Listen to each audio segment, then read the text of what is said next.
first question that will come out is, how can we legally control the quantity, you know, as regarding a number or percentage? So we will address that question. At our next meeting, we'll have that drafted and ready to go. One general statement, like, I was just curious, since there are people, school district builders and planners, one thing, living in Blue Springs, when you compare it, Blue Springs to Olathe and Overland Park, it seems like, yeah, I guess it's a good example that subdivision over Lee Summit, over there by Lakewood, is when these builders come up with the big residential neighborhoods, they incorporate the school right in the same time as you're doing that. And it makes, I mean, that's really, every time I go to Overland Park, I mean, I really envious of that, because most of the kids don't have to ride school buses. They walk because the school is built right in there. And well, you actually have situations where developers will need property to the district. Right. You know, they know if you build a school, they will come. I mean, classic, Boy Spears is a perfect example of that. It just was amazing how quickly all those homes were built up, and you do have different types of housing in that, and within close proximity. Right. And the thing is, kids, they don't walk to school. I mean, we pick them up across the street. Really? Right. But like I say, most people I know. I used to walk, well, I tell my kids 10 miles to school, but I think it's more like a mile, but.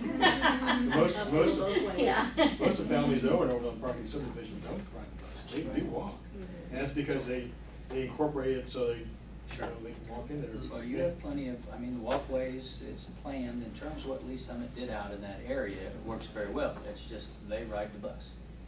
It helps with the development out or developer tremendously to have a school right there. Plus, Lee Independence also, they deeded the land over and returned the district paid for infrastructure or whatever. I mean, it was a split deal to work out wonderfully for them. It's occurred that way up in Liberty several times. Yes, yes. But like I say, the south part of the Springs, all development, I mean, they'll even talking about the schools or anything like that. And just, I mean, to me, that would have been an excellent opportunity to do that again here in Blue Springs, or actually do it in Blue Springs, because the other examples in Lee Summit, it just, you know, it just seemed like it's such a real plan where we just kind of throw things together and hope it all works out.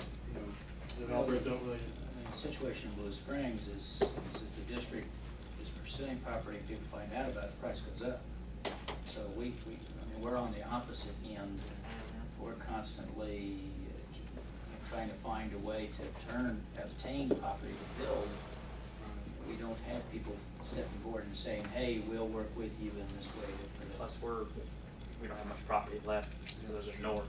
I mean, the school district only goes to Wyatt Road. Wyatt Road. Right, that's correct. And I don't think you guys are really planning on building a school past Cordell Mason, are you?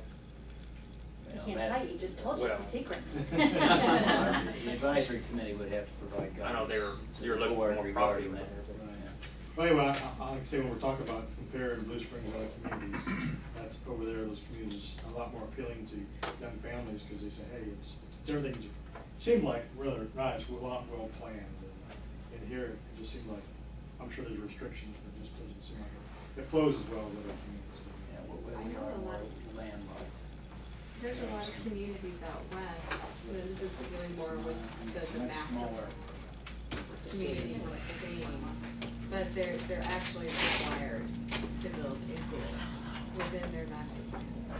Yeah, it's not enough. Where at? There's a lot of places all over the west, where you have a lot of master plans. Well, thank you everybody for coming. We're going to actually end 10 minutes early today for first. So I appreciate everyone coming. We'll meet again in 2 weeks. And